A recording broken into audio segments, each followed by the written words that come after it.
نگران شورا اب بھی بتاتے ہیں کہ مجھے یہ بھی پتا ہوتا ہے کہ اس وقت امیر اہل سنت مطلب کیا کر رہے ہوں گے، یعنی اتنا ٹائم ٹو ٹائم ہو رہا ہوتا ہے کہ ماشاءاللہ ایک شیڈول کے مطابق آپ چلتے ہیں. لیکن میں نے دو تین باتیں بڑی کلوزلی دیکھی ہیں. جیسے ابھی آپ مدنی مذاکرے میں دیکھتے ہیں کہ امیر اہل سنت کے ہاتھ میں نا ایک پیڈ ہوتا ہے جی.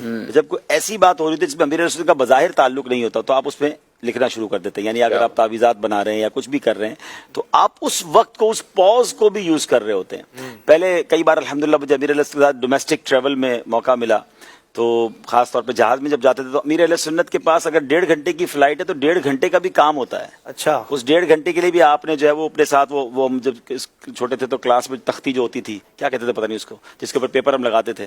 اب بھی لوگ تو یوز کرتے ہیں لیکن ہم کلپ بورڈ جس کو کہتے ہیں، تو clipboard, papers, pen, paper اس پہ لگ جائے تو اب اس کے اوپر امیر اہل سنت کچھ نہ کچھ لکھنا ہے. مجھے اچھی طرح یاد ہے کہ امیر اہل سنت نے ایک سے زائد نعتیہ کلام جو ہیں وہ جہاز کے اندر بیٹھ کے لکھے ہیں. اللہ. یعنی وہ جہاز میں بیٹھے بیٹھے کچھ کام کرنا ہے، وہ 1.5 گھنٹہ بھی کوئی نا ضائع نہ ہو.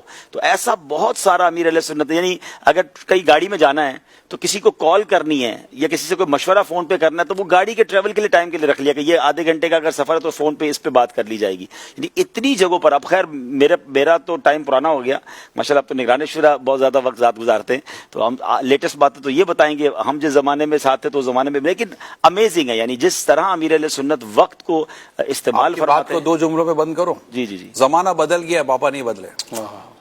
کیا بات، واقعی ابھی بھی ایسا ہی ہے. کیا بات.